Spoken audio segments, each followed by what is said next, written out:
តើមានមនុស្សប៉ុន្មានអ្នកដែលស្លាប់នៅចំពោះមុខកញ្ចក់មិនមែនដោយសាររូបរាងកាយគេបាត់បង់ជីវិតទេប៉ុន្តែដោយសារគេបានសម្លាប់ព្រលឹងខ្លួនឯងដើម្បីដោះដូរយកមតិសរសើរពីមនុស្សដែលគេមិនដែលស្គាល់មុខស្រមោលដែលឆ្លុះបញ្ចាំងនៅក្នុងកញ្ចក់បើតាមបែបវិទ្យាសាស្ត្រវាគ្រាន់តែជាការចាំងត្រឡប់នៃពន្លឺប៉ុន្តែសម្រាប់នារីវាគឺជាតុលាការដែលកាត់ទោសនាងរាល់ព្រឹកជារៀងរាល់ថ្ងៃមុនពេលពន្លឺព្រះអាទិត្យចូលមកដល់នារីតែងតែចំណាយពេលរាប់ម៉ោងនៅមុខកញ្ចក់តុសម្អាងដែលពោពេញទៅដោយផលិតផលថែរក្សាសម្រស់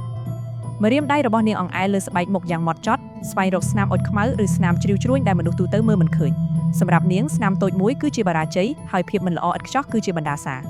នារីគឺជាអ្នកបង្កើតមាតិកាសម្រស់ដ៏ល្បីម្នាក់នៅលើបណ្ដាញសង្គមជីវិតរបស់នាងត្រូវបានវាស់វែងដោយចំនួន like និងពាក្យសរសើរថាស្អាតដូចទេពអប្សរប៉ុន្តែនៅពីក្រោយកាមេរ៉ានិងភ្លើង ring light ដ៏ភ្លឺចិញ្ចាចគឺជានារីម្នាក់ដែលកំពុងតែរលាយរលត់បន្តិចម្ដងបន្តិចនាងចាប់ផ្ដើមមើលឃើញអ្វីម្យ៉ាងនៅក្នុងកញ្ចក់ដែលមិនមែនជារូបនាងដំបូងវាគ្រាន់តែជាស្រមោលភ្នែកពណ៌ក្រហមងងឹតដែលភ្លឺឡើងនៅពេលនាងបិទភ្លើងនាងគិតថាវាគឺជាការសម្រាកមិនគ្រប់គ្រាន់ប៉ុន្តែវាមិនមែនទេភ្នែកក្រហមនោះគឺជាការរួមបញ្ចូលគ្នានៃភាពភ័យខ្លាចនិងការស្អប់ខ្ពើមខ្លួនឯង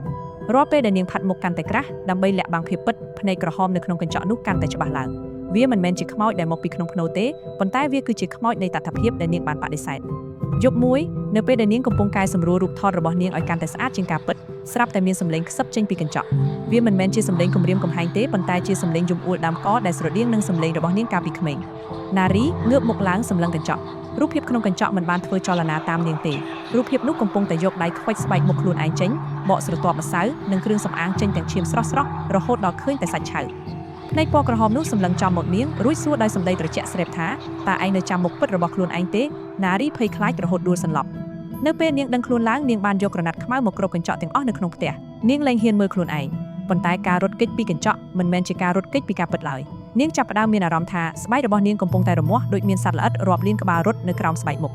នាងមានអារម្មណ៍ថាបើមិនបានមើលកញ្ចក់មុខរបស់នាងនឹងរលាយបាត់ជារៀងរហូតភាពញៀននឹងការមើលឃើញខ្លួនឯងក្នុងភាពល្អឥតខ្ចោះបានធ្វើឲ្យនាងសម្រេចចិត្តបកក្រណាត់ខ្មៅចេញនៅចំពោះមុខកញ្ចក់លើកនេះភ្នែកពណ៌ក្រហមនោះលែងនៅឆ្ងាយទៀតហើយវាបានបញ្ចាំងមកលើភ្នែកពិតរបស់នាងនារីម្នាក់ដែលធ្លាប់តែស្រស់ស្អាតឥឡូវនេះមានភ្នែកឡើងក្រហមដោយសារការដាច់សរសៃឈាមពីព្រោះនាងមិនដែលសម្រាកនិងគិតតែពីសម្លឹងមើលអេក្រង់ទូរស័ព្ទនិងកញ្ចក់ដើម្បីស្វែងរកកំហុសខ្លួនឯងក្នុងយប់ចុងក្រោយនារីបានឈរនៅមុខកញ្ចក់យូររហូតដល់ព្រលឹមនាងលែងផាត់មុខលែងប្រើ filter នាងឃើញខ្លួនឯងក្នុងសភាពស្លេកស្លាំងមានរង្វង់ភ្នែកខ្មៅនិងភ្នែកក្រហមងងឹតនៅខណៈនោះនាងបានយល់ថាខ្មោចភ្នែកក្រហមដែលនាងខ្លាចមិនមែនជាសភាវៈក្រៅខ្លួនទេប៉ុន្តែគឺជាខ្លួននាងដែលត្រូវបានគេធ្វើទារុណកម្មដោយមហិច្ឆតានៃភាពឥតខ្ចោះនាងបានយកដុំថ្មមកវាយកញ្ចក់ឲ្យបែកខ្ទេចប៉ុន្តែរាល់បំណែកកញ្ចក់ដែលធ្លាក់លើឥដ្ឋនៅតែឆ្លុះបញ្ចាំងភ្នែកពណ៌ក្រហមរាប់ពាន់មកកាន់នាងការបំបែកកញ្ចក់មិនអាចព្យាបាលចិត្តដែលបាក់បែកបានឡើយរឿងរ៉ាវរបស់នារីមិនមែនជារឿងខ្មោចលងក្នុងផ្ទះបាយឬក្នុងព្រៃស្មសានទេប៉ុន្តែវាជារឿងពិតនៃសម័យកាលដែលយើងរស់នៅ